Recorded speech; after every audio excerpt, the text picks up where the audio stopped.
ഇന്നലെ നമ്മളൊക്കെ വിധി കേട്ടതാണ്. ഏറ്റവും അധികം അവളോടൊപ്പം നിന്നത് തീർച്ചയായിട്ടും സമൂഹവും മാധ്യമങ്ങളുമാണ്. വളരെ ചെറിയൊരു ശതമാനം പേർ മാത്രമേ അയാളോടൊപ്പം നിന്നുള്ളൂ എന്ന് പറയുമ്പോൾ ഒരുപാട് നന്ദിയും സ്നേഹവും ഉണ്ട്. ഇന്നലെ അവളോടൊപ്പം നിൽക്കണം എന്ന് ഞാനൊരു തീരുമാനം എടുക്കാൻ കാരണം എനിക്ക് തോന്നിയിരുന്നു അവൾ എവിടെയോ അവൾക്കൊരു ചെറിയ പ്രതീക്ഷയുണ്ട്. ആ സമയത്ത് അവൾ തകർന്നു പോകരുത് എന്ന് ഒരു ആഗ്രഹമുള്ളത് കൊണ്ടാണ് ഞാൻ തിരുവനന്തപുരത്ത് നിന്ന് അവളുടെ വീട്ടിലേക്ക് പോയത്. നല്ല രാത്രി വരെയും ഞങ്ങൾ ഒന്നിച്ചു തന്നെയായിരുന്നു. നല്ല സങ്കടത്തിൽ തന്നെയാണ്, ഇപ്പോഴും നല്ല സങ്കടത്തിൽ തന്നെ. നാച്ചുറലി എല്ലാവരും നമുക്കൊരു പ്രതീക്ഷ ഉണ്ടാവുമല്ലോ, നിയമത്തിനോടുള്ളൊരു പ്രതീക്ഷ. ഈ അഭിപ്രായം അല്ലെങ്കിൽ ഈ വിധി വന്ന അടുത്ത സെക്കൻഡ് തന്നെ ഞാനും കൂടി ഉൾപ്പെടുന്ന സിനിമയിലെ പ്രവർത്തകർ വാരി അണച്ച് കെട്ടിപ്പിടിച്ച് ഉമ്മ വെച്ച് കുറ്റാരോപിതൻ, ഞാനിപ്പോൾ കുറ്റാരോപിതൻ എന്ന് പറയാൻ തന്നെയാണ് ആഗ്രഹിക്കുന്നത്. കാരണം ഇതൊരു കോടതിയുടെ അന്തിമ വിധിയല്ല. ഇനിയുമുണ്ട് ഇവിടെ കോടതികൾ. ഹൈക്കോടതിയുണ്ട്, സുപ്രീം കോടതിയുണ്ട്. ഇനിയും പല കാര്യങ്ങളും കോടതികൾ അറിയാനുണ്ട്, കോടതിയോട് പറയാനുണ്ട്. ഒരുപാട് കാര്യങ്ങളുണ്ട്. ഇതെല്ലാം അവിടെ നിൽക്കുമ്പോൾ എന്തോ 8 വർഷം അയാൾക്ക് വേണ്ടി നമ്മൾ വർഷങ്ങൾക്ക് ശേഷം നമ്മളുടെ ഒരു ബന്ധു വീട്ടിലേക്ക് തിരിച്ചു വരുന്ന മാതിരിയുള്ളൊരു സ്വീകരണം, അല്ലെങ്കിൽ ചില സന്തോഷങ്ങൾ, വാക്കുകളൊക്കെ ഇവർ പറയുന്നത് കേട്ടപ്പോൾ എനിക്ക് സഹിച്ചില്ല. ഞങ്ങള് വിധി സമയത്ത് നമ്മൾ അപ്പോഴേ വിധി കേട്ടപ്പോൾ തന്നെ സ്വിച്ച് ഓഫ് ചെയ്തിട്ട് ഞങ്ങൾ മാറി ആ മുറിയിൽ പോയിരുന്നു. ഷോക്കടിച്ച പോലെ ഞങ്ങൾ എല്ലാവരും അവിടെ ഇരുന്നു. പക്ഷെ പിന്നീട് വൈകുന്നേരമൊക്കെ ആയപ്പോഴാണ് ഓരോന്നായിട്ട് ഞാൻ അറിയുന്നത്. എനിക്കതിൽ എൻ്റെ പ്രതിഷേധം ഇങ്ങനെ രേഖപ്പെടുത്താനാണ് എനിക്ക് തോന്നിയത്. കാരണം എതിരാളി ശക്തനാണ്, സമ്പന്നനാണ്, സ്വാധീനമുള്ളവനാണ്. നമ്മളോടൊപ്പം പൊതുസമൂഹവും നിങ്ങൾ മാധ്യമങ്ങളും മാത്രമേ ഉള്ളൂ. അതുകൊണ്ടാണ് ഞാൻ ഔദ്യോഗികമായി മെയിലായിട്ട് അയക്കുന്നതിന് മുൻപ് ഒരു വീഡിയോ ആയിട്ട് തന്നെ ഞാൻ പുറത്ത് വിട്ടത്. ഇനി എന്താന്ന് വെച്ചാൽ എന്നോട് ചോദിക്കാം. രാജിയാണ് ഒരു പ്രതിഷേധം. അതിൽ നിൽക്കുന്നത് തന്നെ ഈ അതിജീവിതയെ അപമാനിക്കുന്നതിന് തുല്യമാണ് എന്നതാണ് തോന്നുന്നത്. തീർച്ചയായിട്ടും 2018 ഈ സംഭവം നടന്ന അന്ന് ചാനൽ ചർച്ചകളിൽ സംസാരിക്കുമ്പോൾ ഫെഫ്കയുടെ സെക്രട്ടറി സംഘടന എന്നും അതിജീവിതയോടൊപ്പം എന്ന വാക്കാണ് ഉപയോഗിച്ചത്. എനിക്കിന്നും ഓർമ്മയുണ്ട് ഒരു ചാനലിൽ ആ വിഷ്വലിൽ അദ്ദേഹം പറയുന്നത്. ഞാൻ ഒരുപാട് അഭിമാനത്തോടു കൂടി കണ്ടു. കാരണം ഞാനും കൂടി ചേർന്ന് രൂപീകരിച്ച ഒരു പ്രസ്ഥാനമാണത്. 7000-ലധികം തൊഴിലാളികൾ, ഇപ്പൊ ടെലിവിഷൻ സംഘടനയും കൂടി ആയപ്പോൾ ഏകദേശം 18,000-20,000 അടുപ്പിച്ച് അംഗങ്ങളുള്ള ഒരു സംഘടനയാണ്. അപ്പൊ അതൊരു വലിയ ശക്തിയാണ്. അത്രയും വലിയൊരു ശക്തി ഞങ്ങൾ നിന്നോടൊപ്പം നിൽക്കുന്നു എന്ന് പറയുമ്പോൾ അതിജീവിതയ്ക്ക് കിട്ടുന്ന ഒരു ആത്മവിശ്വാസം വളരെ വലുതാണ്. അപ്പൊ അങ്ങനെ ഒരു സംഘടനയുടെ പ്രതിനിധി മാധ്യമങ്ങളിൽ കൂടി വന്ന് തീർച്ചയായിട്ടും ഞങ്ങൾ അവളോടൊപ്പമാണ് എന്ന് പറയുമ്പോൾ എനിക്ക് ഒരുപാട് സന്തോഷം തോന്നി. പക്ഷെ അധികം വൈകാതെ 3-4 മാസത്തിനുള്ളിൽ അദ്ദേഹം ഈ പ്രതിസ്ഥാനത്ത് നിന്നിരുന്ന ആ വ്യക്തിയെ വെച്ച് ഒരു സിനിമ ചെയ്യുന്നു എന്ന് ഞാൻ അന്ന് അറിഞ്ഞു. ബാലൻ വക്കീൽ എന്ന് പറയുന്ന സിനിമയായിരുന്നു. ഞാൻ അപ്പം തന്നെ അദ്ദേഹത്തിനോട് ഞാൻ പറഞ്ഞു, ഈ പടം ചെയ്യാൻ പാടില്ല, ഇത് നമ്മൾ അവളോട് കാണിക്കുന്ന അനീതിയാണ്. അവളോടൊപ്പം എന്ന് പറയുകയും അവനോടൊപ്പം സഞ്ചരിക്കുകയും ചെയ്യുന്ന ഒരു ഇരട്ട താപ്പ് നമ്മൾ കാണിക്കരുത് എന്ന് ഞാൻ പറഞ്ഞു.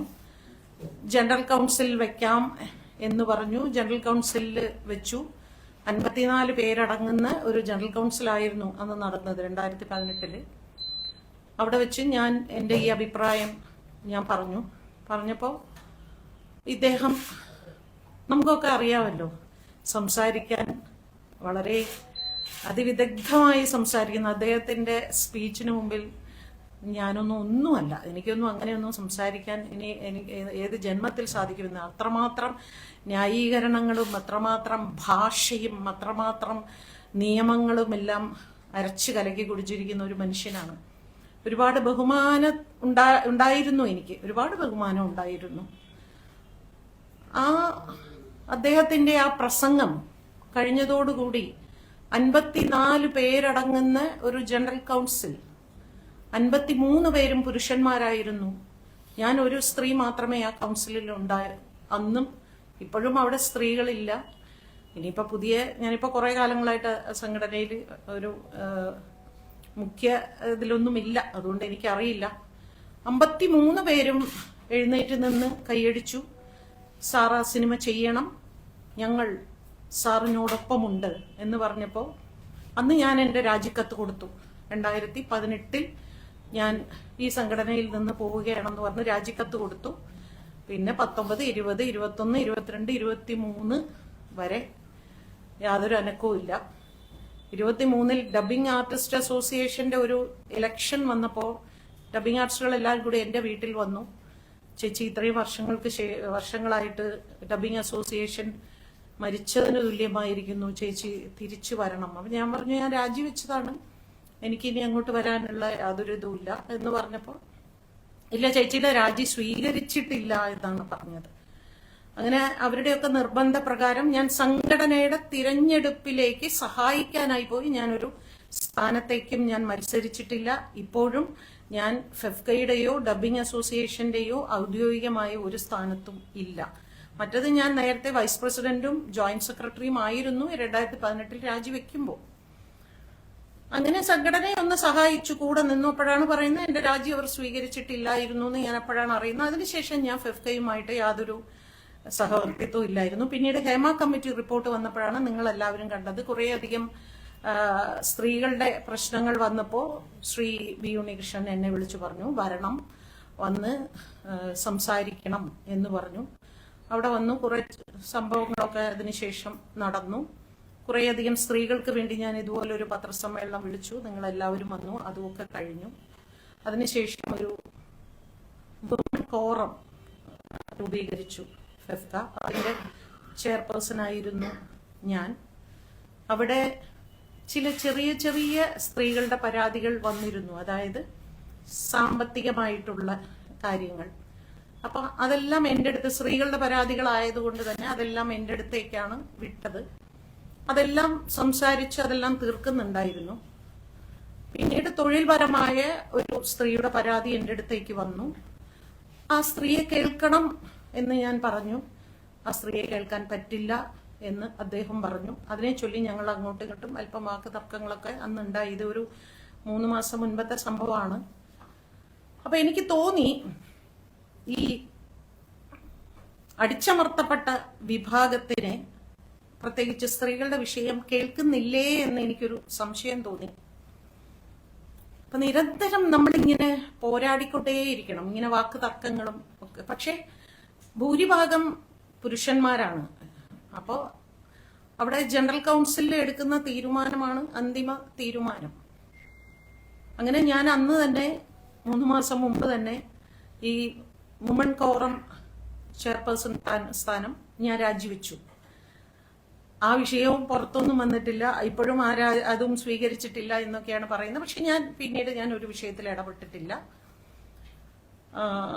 അപ്പൊ എനിക്കറിയാം ഈ വിഷയവും ഇന്നലെ വിധി വന്ന അടുത്ത സെക്കൻഡ് സെക്രട്ടറി പറയുന്നു അപേക്ഷ കിട്ടിയാൽ ഉടൻ പരിഗണിക്കും. അതങ്ങനെയല്ല പറയേണ്ടത്. അപേക്ഷ കിട്ടിയാൽ ജനറൽ കൗൺസിലിൽ വെക്കും. അല്ലെങ്കിൽ അദ്ദേഹം ഒരു സംവിധായകനായി അല്ലെന്നാണ് എൻ്റെ ഒരു വിശ്വാസം. ഈ പ്രതിസ്ഥാനത്ത് നിൽക്കുന്ന വ്യക്തി ദിലീപ് ദിലീപ് ഒരു സിനിമയും സംവിധാനം ചെയ്തതായിട്ട് എനിക്കറിയില്ല. അദ്ദേഹം സഹസംവിധായകരുടെ സംഘടനയിലെ മെമ്പറാണ്. അപ്പോൾ ഇത് ഡയറക്ടേഴ്സ്, അസോസിയേറ്റ് ഡയറക്ടേഴ്സ് അങ്ങനെയുള്ള ഉണ്ടോ എന്നൊന്നും എനിക്ക് വ്യക്തമായിട്ട് അറിയില്ല. എന്തായാലും അദ്ദേഹത്തെ സ്വീകരിക്കുമ്പോൾ ആ സംഘടനയുടെ അഭിപ്രായമാണ് പറയേണ്ടത്. അത് ഫെഫ്കയുടെ നേതൃസ്ഥാനത്തിരിക്കുന്ന വ്യക്തി അല്ല പറയേണ്ടത്. ആ സംഘടനയാണ് അയാൾക്ക് അംഗത്വം കൊടുക്കണമോ വേണ്ടയോ എന്ന് തീരുമാനിക്കേണ്ടത്.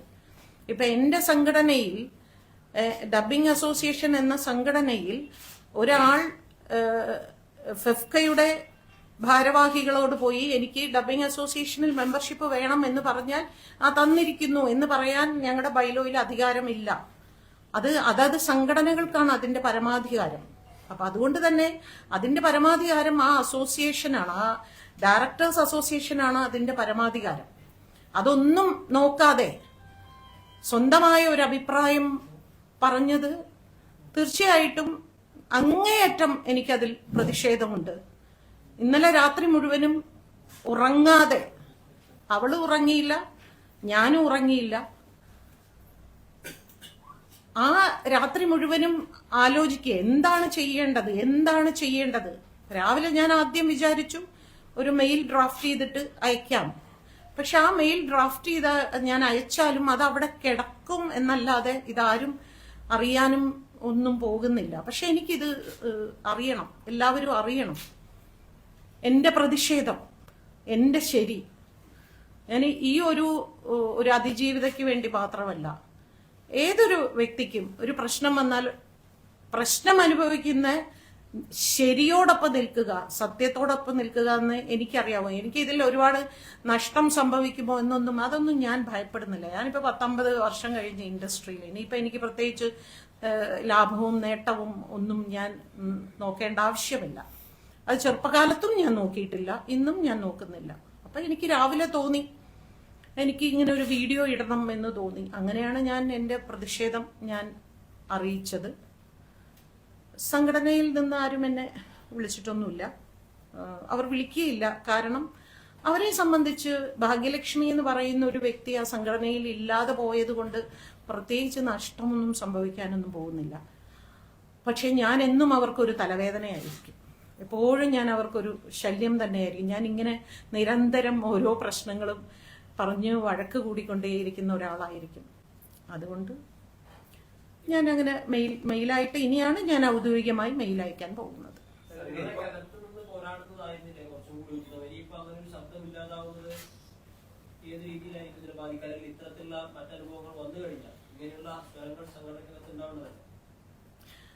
അവിടെ ഞാൻ പറഞ്ഞില്ലേ, ഒരു സ്ത്രീയുടെ ശബ്ദമേ ഉള്ളൂ, ബാക്കി ഭൂരിഭാഗം പുരുഷന്മാരുടെ ശബ്ദമാണ്. അതുകൊണ്ട് തന്നെ 2018 ഞാൻ സംസാരിച്ചത് തന്നെയാണ് ഇനിയും സംഭവിക്കാൻ പോകുന്നത്. അതിനപ്പുറമൊന്നും അവിടെ സംഭവിക്കാൻ പോകുന്നില്ല. അതാണ് എനിക്ക് എന്റെ അനുഭവം വെച്ചാണ് ഞാൻ ഈ പറയുന്നത്. അതുകൊണ്ട് തന്നെ ഈ ഒരു സ്ത്രീ ശബ്ദം വെച്ചുകൊണ്ട് അവിടെ ഒരു തീരുമാനം, കാരണം ഭൂരിഭാഗത്തിന്റെ തീരുമാനം എന്താണോ അതായിരിക്കും മിനിറ്റ്സിൽ വരുന്നത്. ഒരാളുടെ തീരുമാനം വെറുതെ നമ്മൾ വാർത്തയാക്കാം എന്നല്ലാതെ അതിന് പ്രത്യേകിച്ച് മാറ്റങ്ങളൊന്നും അവിടെ ഉണ്ടാകാൻ പോകുന്നില്ല. അതുകൊണ്ടാണ് ഞാൻ പൂർണ്ണമായിട്ടും അവിടെ നിന്ന് ഇറങ്ങാൻ തന്നെ തീരും. കാരണം ഇത് ഇന്നും ഇന്നലെയല്ല, ഞാൻ കുറച്ച് ദിവസമായിട്ട് ഞാൻ ഈ പോരാട്ടം ഉള്ളിൽ നടത്തിക്കൊണ്ടേയിരിക്കുന്നു. പലരും കൂറുമാറിയെങ്കിലും ശക്തമായ മൊഴികളും ഉണ്ടായിരുന്നു. എന്നിട്ടും ഇങ്ങനെ ഒരു വിധി ഉണ്ടാകാനുള്ള കാരണം എന്താണെന്ന് മനസ്സിലാക്കുന്നത്? അതാണ് ഇപ്പൊ നമ്മൾ പഠിച്ചുകൊണ്ടിരിക്കുന്നത്. ഇനിയിപ്പോ നമ്മൾ അതിനെക്കുറിച്ച് വളരെ ഗൗരവമായിട്ട് എന്തുകൊണ്ടാണ്, എവിടെയാണ് ഇങ്ങനെ ഒരു നമുക്ക് പ്രതീക്ഷ നഷ്ടപ്പെട്ടത്. 21 പേർ കൂറുമാറുക എന്നുള്ളത് മാത്രമല്ല, പല കാര്യങ്ങളും അതിൽ നടന്നിട്ടുണ്ട്. മെമ്മറി കാർഡ് പുറത്തു പോയിട്ടുണ്ട്. രാത്രി കാലങ്ങളിൽ ആ മെമ്മറി കാർഡ് പലരും കണ്ടിട്ടുണ്ട്. അതിലൊക്കെ ഏതോ ഒരു ഓഫീസർ ഇരുന്ന് ചാനൽ പറയുന്നുണ്ട് അതിൽ എഡിറ്റിംഗ് നടന്നിട്ടുണ്ട് എന്ന് പറയുന്നു. അതിന്റെ ഹാഷ് വാല്യൂ മാറിയിട്ടുണ്ട്. ഇതെല്ലാം ഹൈക്കോടതിയിൽ ആ കേസ് നിലനിൽക്കുകയാണ്. ഇതെല്ലാം കോടതിക്കുള്ളിൽ നിന്നാണ് സംഭവിച്ചിരിക്കുന്നത്. അപ്പൊ ഇതെല്ലാം ഇനി നമ്മൾ അടുത്ത അപ്പീലിന് പോകുമ്പോഴാണ് നമുക്ക് പറയാനുള്ളതെല്ലാം പറയാൻ ഉദ്ദേശിക്കുന്നത്. അതുകൊണ്ട് തന്നെ ഇത്രയധികം കാര്യങ്ങൾ ഇതിൽ നിൽക്കുമ്പോൾ എനിക്ക് എന്റെ ഏറ്റവും വലിയ സങ്കടം, ഇവർ ആരും തന്നെ, അമ്മ എന്ന സംഘടനയാവട്ടെ അല്ലെങ്കിൽ ഫെഫ്കയാവട്ടെ, നിർമ്മാതാക്കളുടെ ഇവരാരും അവളെ ഒന്ന് അന്വേഷിച്ചു പോവുകയോ ഞങ്ങളുണ്ട് നിന്റെ കൂടെ എന്നൊരു വാക്ക് അവളോട് പറഞ്ഞിട്ടില്ല. അതാണ് എൻ്റെ ഏറ്റവും വലിയ സങ്കടം. ഒരു മോളെ ഞങ്ങളുണ്ട് നിന്നോടൊപ്പം എന്ന് സ്ത്രീകൾ പോലും അവളോടൊപ്പം നിന്നില്ല എന്നുള്ളത് എൻ്റെ ഒരു വലിയ പ്രതിഷേധമാണ്. അമ്മ സംഘടനയിൽ 2 സ്ത്രീകൾ തന്നെ ഭരിക്കുന്ന ഒരു സംഘടന കൂടിയാണ്. അവരുടെ ഭാഗത്തു നിന്ന് കുറച്ചുകൂടി ഒരു സ്ട്രോങ് ആയിട്ടുള്ള റിയാക്ഷൻ വേണ്ടിയിരുന്നു. തീർച്ചയായിട്ടും സ്ട്രോങ് ആയിട്ടുള്ള റിയാക്ഷൻ വേണ്ടിയിരുന്നു എന്ന് മാത്രമല്ല, അവർ ഇന്നലെ തന്നെ അടിയന്തര എക്സിക്യൂട്ടീവ് യോഗമാണ് അവർ കൂടിയിരിക്കുന്നത്. അവളുടെ വിഷയത്തിന് ഈ അടിയന്തര യോഗമൊന്നും അന്ന് കൂടിയില്ല. അന്ന് അവൾ പരാതി പറഞ്ഞു. ഈ സംഭവമൊക്കെ നടക്കുന്നതിന് മുൻപ് തന്നെ അവൾ പരാതി പറഞ്ഞിരുന്നു, എന്റെ സിനിമകളെല്ലാം തടയുന്നു, എന്റെ അവസരങ്ങളെല്ലാം നിഷേധിക്കുന്നു എന്ന് അവൾ പറഞ്ഞിരുന്നു. പക്ഷെ അതെല്ലാം ഈ ചെവിയിൽ വാങ്ങി ഈ ചെവിയിൽ കളയുന്ന ഒരു കമ്മിറ്റി ആയിരുന്നു. ആ കമ്മിറ്റി ആളുകൾ മാറി എന്ന് മാത്രം. അത് സംഭവങ്ങളെല്ലാം അതിന്റെ തുടർച്ചയായി തന്നെയാണ് ഇപ്പോഴും സംഭവിക്കുന്നത്. അതിൽ തന്നെ ഭാരവാഹികളിൽ ഒരാൾ ഫോണിൽ കൂടി വിളിച്ചപ്പോ പറഞ്ഞത്, ഞങ്ങൾക്ക് അവളും വേണം അവനും വേണം. അങ്ങനെ ഒരു ഇതുണ്ടോ? ഒന്നുകിൽ നമ്മൾ ശരിയോടൊപ്പം നിൽക്കുക, അല്ലെങ്കിൽ തെറ്റിനോടൊപ്പം നിൽക്കുക. ശരിയോടൊപ്പവും തെറ്റിനോടൊപ്പവും ഒരാൾക്ക് യാത്ര ചെയ്യാൻ പറ്റില്ല. അത് നിലപാടില്ലായ്മയാണത്. അങ്ങനെയാണ് അവർ പറഞ്ഞത്. എത്ര വേഗത്തിലാണ് അവർ ഇന്നലെ മീറ്റിംഗ് വിളിച്ചു കൂട്ടുന്നു, അവർ തീരുമാനങ്ങൾ എടുക്കുന്നു. അതെന്തുകൊണ്ടെന്ന് വെച്ചാൽ തീർച്ചയായിട്ടും അയാളുടെ പണവും അയാളുടെ സ്വാധീനവും, അയാൾ ഇൻഡസ്ട്രിയിൽ നിൽക്കുന്ന ഒരു പൊസിഷനും. അവൾക്ക് സ്വാധീനവുമില്ല, പണവുമില്ല, ഒന്നുമില്ല. അതുകൊണ്ട് അവൾ നിശബ്ദയായി പോരാടിക്കൊണ്ടിരിക്കുന്നു. എനിക്കറിയില്ല, ഞാൻ ആരോടും ഇതിനെക്കുറിച്ച് സംസാരിക്കാറില്ല. കാരണം ഇത് ഞാനിങ്ങനെ പോരാടുകയാണെന്ന് എല്ലാവർക്കും അറിയാം. പക്ഷെ സ്വകാര്യമായിട്ട് എന്നെ എവിടെയെങ്കിലും വെച്ച് ഫോണിൽ കൂടെ സംസാരിക്കില്ല. കാരണം എല്ലാവർക്കും ഫോണിൽ കൂടി സംസാരിക്കാൻ പേടിയാണ്. നമ്മൾ റെക്കോർഡ് ചെയ്യുമോ, നമ്മളിത് പുറത്തു വിടുമെന്ന്. അത് ഏതാ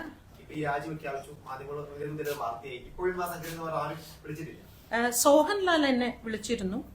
ഞാൻ കോൾ അറ്റൻഡ് ചെയ്തില്ല. സോഹൻലാലാണ് എന്നെ വിളിച്ചത്. ഞാൻ പക്ഷെ ചാനലുകൾ മാറി മാറി മാറി വിളിക്കുന്നതായിരുന്നു. ഞാൻ എല്ലാവരോടും സംസാരിച്ചുകൊണ്ടിരിക്കുകയായിരുന്നു. ഞാൻ സോഹൻലാലിനോട് സംസാരിച്ചില്ല. കാരണം എന്നോട് സംസാരിക്കേണ്ടവർ ആരും എന്നെ വിളിച്ചിട്ടില്ല.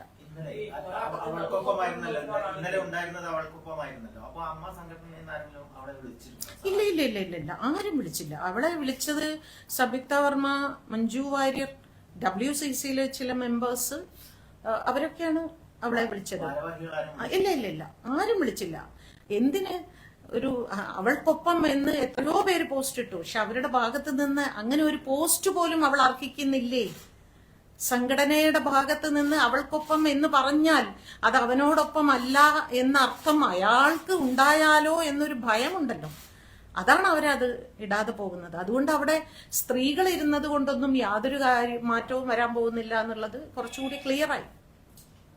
ഇന്നലെ ദിലീപ് ഇറങ്ങിയതിനു ശേഷം പറഞ്ഞത് തനിക്കെതിരെ ഗൂഢാലോചന നടന്നു, അത് അന്വേഷിക്കണം. ഇനി അദ്ദേഹം ഈ സർക്കാർ മുഖ്യമന്ത്രിക്ക് ഉൾപ്പെടെ അത്തരം പരാതിയും കൊടുത്തു. മൊത്തം ഈ സോഷ്യൽ മീഡിയയിലും അങ്ങനെ ഒരു ക്യാമ്പയിനാണ് നടക്കുന്നത്. ഇതിനെങ്ങനെയാണ് നേരിടുക?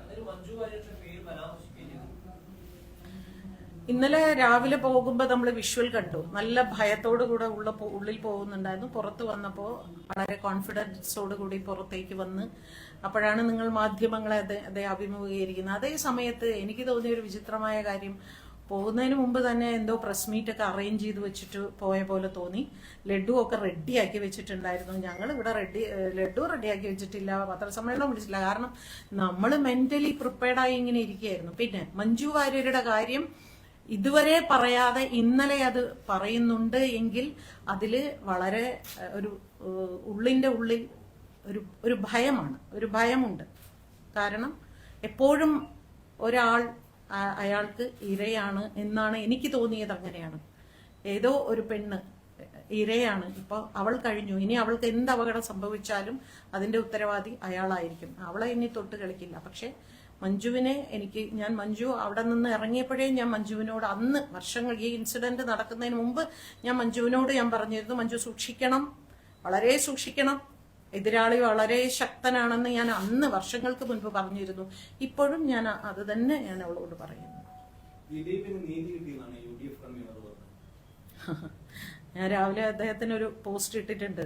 ദിലീപിന് നീതി കിട്ടി എന്ന് പറയുന്ന UDFന്റെ കൺവീനർ UDF ഭരണത്തിൽ വരുമ്പോൾ ഇങ്ങനെയായിരിക്കുമോ സ്ത്രീകൾക്ക് നീതി തരാൻ പോകുന്നത്? അതായത് അവർ ഒരു പക്ഷേ UDF ഭരണത്തിൽ വന്നാൽ ഏതെങ്കിലും ഒരു അതിജീവിത കോടതിയിൽ ഇതുപോലൊരു ആവശ്യവുമായി ചെല്ലുമ്പോൾ പിന്നീട് UDF ആ വിഷയത്തിൽ ഇടപെടില്ല എന്ന് UDFന്റെ വാക്കുകളായിട്ടാണ് അദ്ദേഹം പറഞ്ഞത്. അത് KPCC അദ്ദേഹത്തെ തള്ളി എന്നൊക്കെ ഞാൻ പിന്നീട് അറിഞ്ഞു.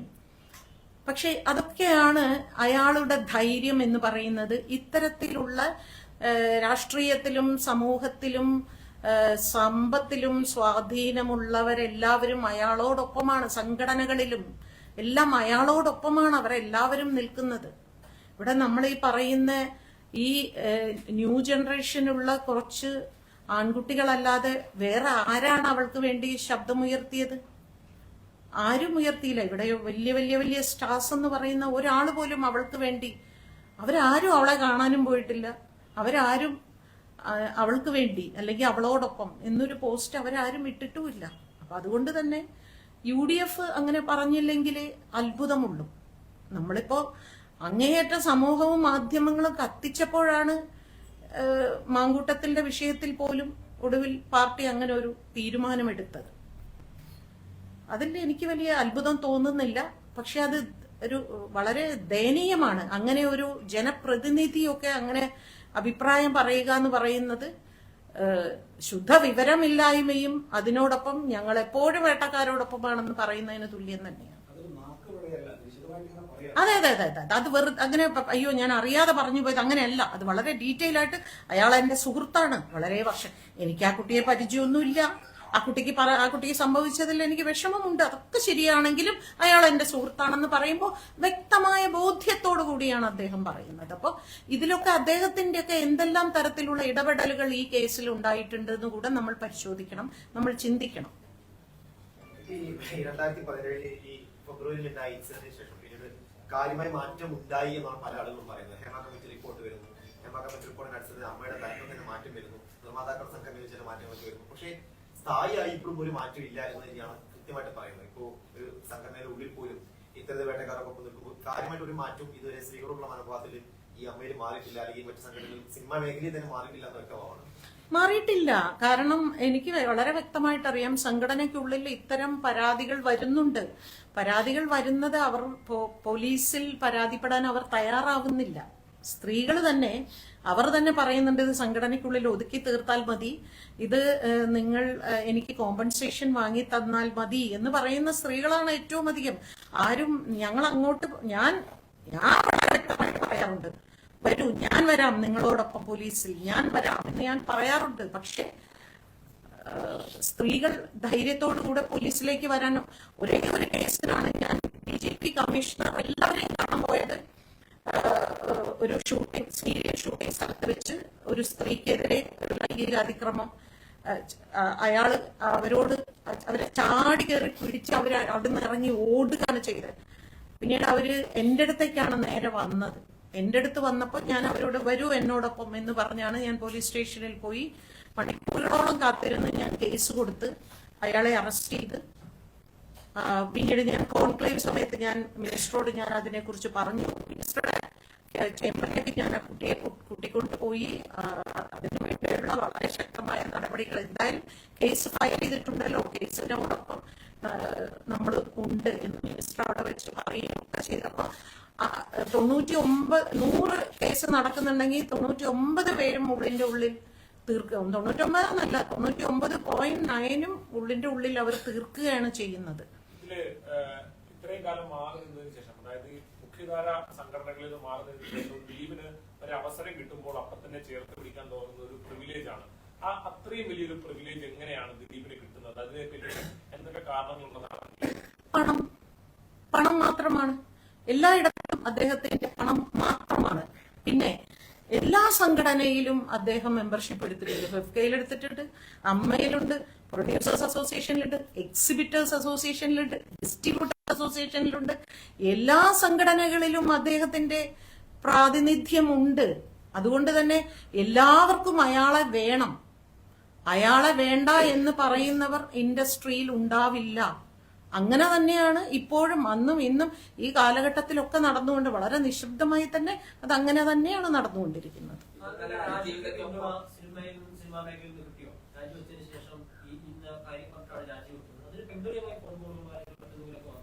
ഈ സമാനമായ രാജി ഉണ്ടാവുകയോ അല്ലെങ്കിൽ ഏത് രീതിയിലായിരിക്കും നമുക്ക് അനുകൂലമായി നിൽക്കുന്ന ആളുകളുടെ പ്രതിഷേധം? ഡബ്ബിംഗ് ആർട്ടിസ്റ്റുകൾ കുറച്ചു പേര് വിളിച്ചിരുന്നു. ചേച്ചി ഇല്ലാതെ എങ്ങനെയാണ് ഞങ്ങൾക്ക് മുന്നോട്ട് പോകാൻ സാധിക്കുക എന്ന് ചിലർ വിളിച്ചിരുന്നു. അപ്പൊ ഞാൻ പറഞ്ഞു, ഇപ്പൊ ഞാൻ ഇറങ്ങിപ്പോയി എന്ന് പറഞ്ഞ് നിങ്ങൾ ഇറങ്ങണം എന്നൊന്നുമില്ല. ഇറങ്ങണം എന്ന് അവനവനാണ് തീരുമാനിക്കേണ്ടത്. ഞാനല്ല നിങ്ങളെ നിർബന്ധിക്കേണ്ടത്. ഇത് എന്റെ ഉള്ളിലെ ഒരു തീപ്പൊരിയാണ്. അതിപ്പോ വേറൊരാൾക്ക് ഉണ്ടാവണം എന്നില്ല. പിന്നെ എനിക്കിപ്പോ എന്ത് നഷ്ടപ്പെട്ടാലും പ്രശ്നമില്ല എന്ന് പറയാൻ എനിക്ക് ധൈര്യമുണ്ട്. പക്ഷെ പാവങ്ങളാണ് ഡബ്ബിംഗ് ആർട്ടിസ്റ്റുകൾ, എല്ലാവരും തന്നെ പാവങ്ങളാണ്. അവരുടെ ബുദ്ധിമുട്ട് എനിക്ക് നന്നായിട്ട് മനസ്സിലാവും. അതുകൊണ്ട് തന്നെ അവർക്ക് എന്നോടൊപ്പം നിൽക്കാൻ ബുദ്ധിമുട്ടാണ്, പറ്റില്ല. അതുകൊണ്ടാണ് അവർക്ക് സാധിക്കില്ല. ഈ നടനെ ചേർത്ത് പിടിക്കാൻ ഈ സംഘടനയുടെ ഭാരവാഹി പറഞ്ഞെന്ന് പറഞ്ഞല്ലോ. അങ്ങനെയല്ല പറയേണ്ടിയിരുന്നത്, ജനറൽ കൗൺസിലാണ് വെക്കേണ്ടിയിരുന്നത് എന്ന് പറഞ്ഞല്ലോ. പക്ഷെ ഈ ജനറൽ കൗൺസിൽ ഇത്രയും ഭൂരിപക്ഷം ഉണ്ടാവുമ്പോൾ അവിടെ വെച്ചാലും മറിച്ചൊരു തീരുമാനം പ്രതീക്ഷിക്കാൻ പറ്റും? ഉണ്ടാവില്ല. എന്നാലും ഇതിനൊരു ഫോർമാറ്റ് ഉണ്ടല്ലോ. ഇതൊരു ട്രേഡ് യൂണിയനാണ്. ഫെഫ്ക എന്ന് പറയുന്ന വെറുതെ ഒരു കൂട്ടായ്മയല്ല, അതൊരു സാംസ്കാരിക സംഘടനയല്ല. അതിന് അതിൻ്റെതായിട്ടുള്ള ചില നിയമങ്ങളുണ്ട്, ബൈലോ ഉണ്ട്. അതിൻ പ്രകാരം മാത്രമേ ഉത്തരം പറയാൻ പാടുള്ളൂ. അങ്ങനെ ഒരു ചോദ്യം വരുമ്പോൾ തീർച്ചയായിട്ടും അദ്ദേഹം അപേക്ഷ തരട്ടെ. അപേക്ഷ ഞങ്ങൾ ജനറൽ കൗൺസിൽ ബന്ധപ്പെട്ട സംഘടനയ്ക്ക് അയക്കും. ആ സംഘടന വീണ്ടും ഫെഫ്കയ്ക്ക് അയക്കും.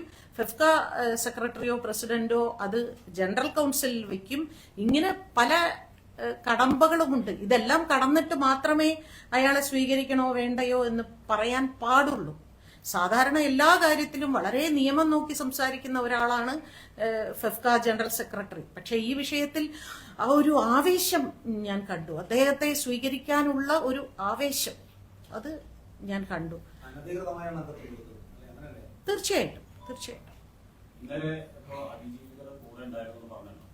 അപ്പോ അവരുടെ എന്തെങ്കിലും മീഡിയസിനോട് പറയാൻ പറ്റുന്ന കാര്യങ്ങളുണ്ടെങ്കിൽ അവരുടെ എന്തായിരുന്നു അവരുടെ ആദ്യ പ്രതികരണം? അതിനൊക്കെ എന്തെങ്കിലും നിയമ നടപടിയോ എന്താ അവരുടെ ഭാഗത്തുനിന്ന് അങ്ങനെ എന്തെങ്കിലും പറയാനുള്ള കാര്യങ്ങളുണ്ടെങ്കിൽ?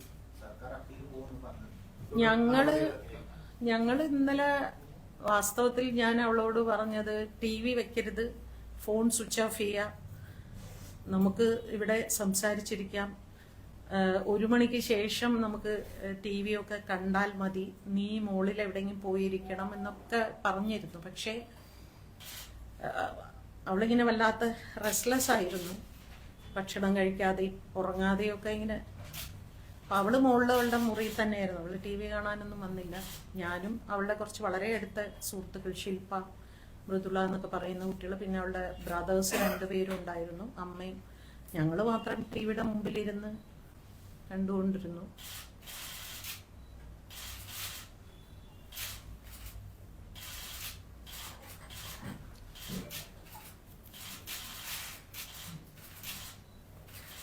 പിന്നെ വിധി വന്നപ്പോ ഞങ്ങളെല്ലാരും സ്വിച്ച് ഓഫ്, 7-ാം പ്രതി വെറുതെ വിട്ടു എന്ന് പറഞ്ഞപ്പോ തന്നെ ഞാൻ പറഞ്ഞു സ്വിച്ച് ഓഫ് ചെയ്തോളൂ, ഇനി അടുത്ത് അങ്ങോട്ട് ആർക്കും ശിക്ഷ ഉണ്ടാവാൻ വഴിയില്ല എന്ന് ഞാൻ പറഞ്ഞു. അപ്പൊ തന്നെ സ്വിച്ച് ഓഫ് ചെയ്തു ഞങ്ങളെല്ലാവരും. അപ്പൊ ഈ താഴെ ഈ TVയുടെ പൊള്ളി അവള് കേൾക്കുന്നുണ്ടല്ലോ. ഞങ്ങള് അവളുടെ അടുത്തേക്ക് പോയപ്പം അവളിങ്ങനെ ഷോക്ക് കിട്ടിയമാരി ഇങ്ങനെ ഇരിക്കുന്നുണ്ടായിരുന്നു. ഞാനിനി എന്താ ചെയ്യേണ്ടത് എന്നിങ്ങനെ ചോദിച്ചു. ഞങ്ങളാരും ഒന്നും മിണ്ടിയില്ല, ആരും ഭക്ഷണം കഴിച്ചില്ല. എല്ലാവരും വൈകുന്നേരം വരെ അങ്ങനെ സൈലന്റ് ആയിട്ട് തന്നെ മാത്രമേ ഉണ്ടായുള്ളൂ. അപ്പീല് പോകുന്നതിനെ കുറിച്ചൊന്നും സംസാരിക്കാൻ പറ്റുന്ന ഒരു മാനസികാവസ്ഥയിലല്ലായിരുന്നു. അതല്ലായിരുന്നു അവിടെ സംസാരിക്കേണ്ടത്. അവളെ ഒന്ന് ആ സമയത്തൊന്ന് കൺസോൾ ചെയ്യാന്ന് മാത്രമേ ചിന്തിച്ചുള്ളൂ. നീതി കിട്ടിയില്ല എന്നുള്ളൊരു വികാരമായിരുന്നു അവർക്കും ഉണ്ടായിരുന്നത്. 100% കോടതി മുറിക്കുള്ളിൽ അവൾ ഒരുപാട് അനുഭവിച്ചല്ലോ. എല്ലാവർക്കും അറിയാലോ, 2 മണിക്കൂർ ആ തെരുവിൽ അനുഭവിച്ചതിന്റെ 100 ഇരട്ടി 15 ദിവസം കോടതി മുറിക്കുള്ളിൽ അവൾ അനുഭവിച്ചു. അത് അവൾ പറയുമ്പോഴേ അതിന് നിങ്ങൾക്ക് മനസ്സിലാവുള്ളൂ. ഞാൻ പറയുമ്പോൾ അത്രയ്ക്ക് അങ്ങോട്ട് നിങ്ങൾക്ക് കിട്ടണം എന്നില്ല. ഇൻസിഡന്റ് നടന്ന സമയം, ആ ഇൻസിഡന്റിനെ കുറിച്ച് എന്നോട് പറയുമ്പോൾ അത് കേൾക്കുക എന്ന് പറയുന്ന ഒരു വലിയ ശിക്ഷയാണത്. അതേപോലെ തന്നെ അവളുടെ ഓരോ കോടതിയിൽ പോയി വന്നിട്ട് ഞാൻ പിന്നെയും അതിനുശേഷം കുറേ തവണ ഞാൻ അവളുടെ വീട്ടിൽ പോയിട്ടുണ്ട്. ഈ വിചാരണ കഴിഞ്ഞതിന് ശേഷം, ട്രയൽ കഴിഞ്ഞതിന് ശേഷം ഓരോ തവണയും ഞാൻ മോളെ എനിക്ക് വയ്യ ചേച്ചി, എനിക്ക് ഇങ്ങനെ പറയും എന്നല്ലാതെ, നമ്മള് മീഡിയയുടെ മുമ്പിൽ കാണുമ്പോൾ അവള് ഭയങ്കരമായിട്ട് ചിരിച്ചൊക്കെയാണ് നമ്മൾ കാണുന്നത് ഇന്റർവ്യൂ. അല്ല, അവൾക്ക് സർവൈവ് ചെയ്തേ പറ്റൂ. എപ്പോഴും കരഞ്ഞിരിക്കണം എന്ന് കരുതുന്ന ഒരു വേട്ടക്കാരനാണ്. അവൾ കരയണം, അവളുടെ ജീവിതം ഇല്ലാതെയാകണം. അപ്പൊ എന്തുകൊണ്ട് അവൾ കരയുന്നില്ല?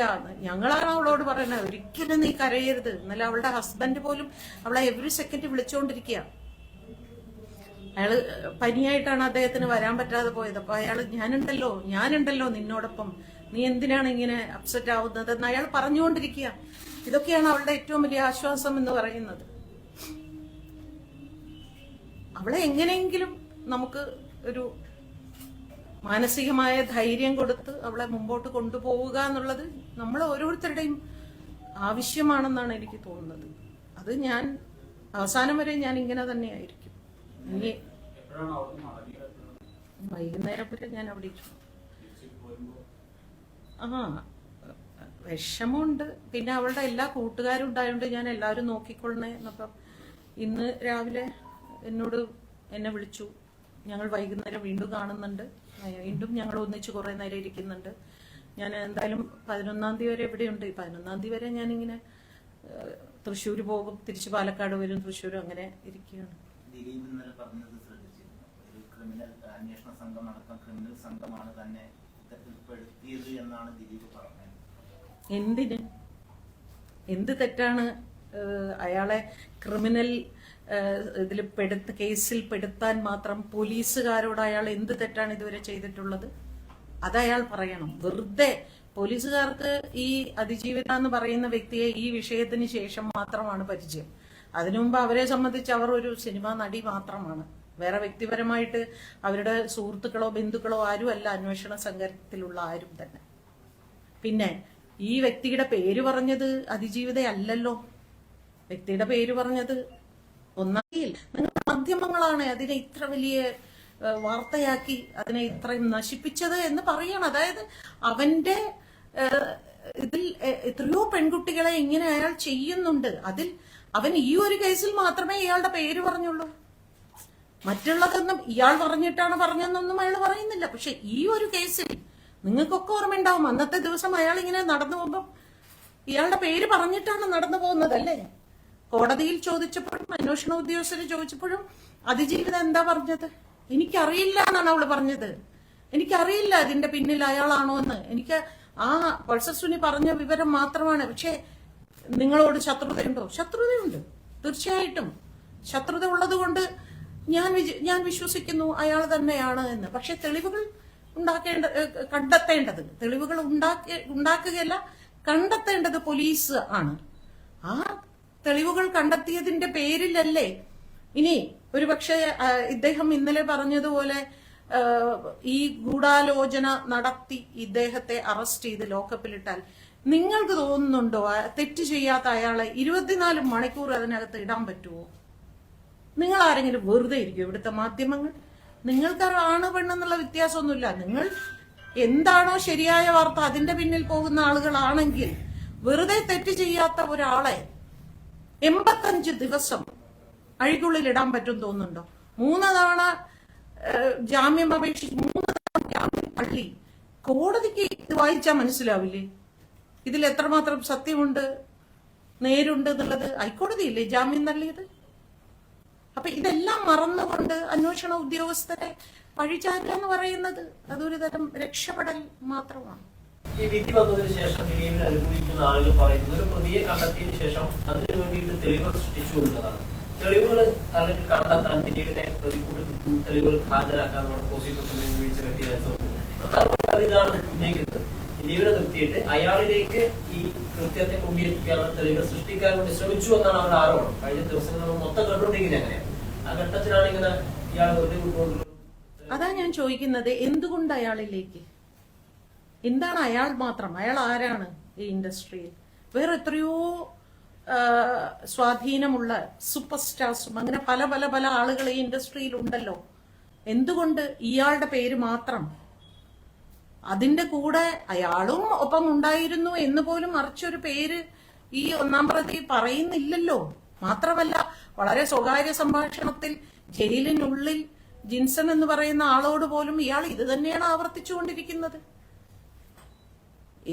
പോലീസുകാരുടെ മുമ്പിലും മാധ്യമങ്ങളുടെ മുമ്പിലും പറയുന്നത് ഇരിക്കട്ടെ, ഏതൊരു കള്ളനും സ്വകാര്യ നിമിഷങ്ങളിൽ അറിയാതെ ചില സത്യങ്ങൾ പുറത്തു വരും. അവിടെ പോലും അയാൾ ഇയാളുടെ പേര് തന്നെയല്ലേ പറഞ്ഞുകൊണ്ടിരിക്കുന്നത്. അപ്പൊ താൻ നിരപരാധിയാണ് എന്ന് മറ്റുള്ളവരെ ധരിപ്പിക്കാൻ വേണ്ടി ഉണ്ടാക്കുന്ന ചില കെട്ടുകഥകൾ, അല്ലെങ്കിൽ അദ്ദേഹത്തിന്റെ ചില സാമർത്ഥ്യപൂർവ്വമുള്ള, ഇന്നലെ ഇതുവരെ ഉണ്ടാവാത്തൊരു ശബ്ദം പെട്ടെന്ന് ഇന്നലെ വല്ലാതെ ഒരു ഉറച്ച ശബ്ദം എന്ന് പറയുന്നത് അതൊരു ഒരു കള്ളലക്ഷണമാണ്.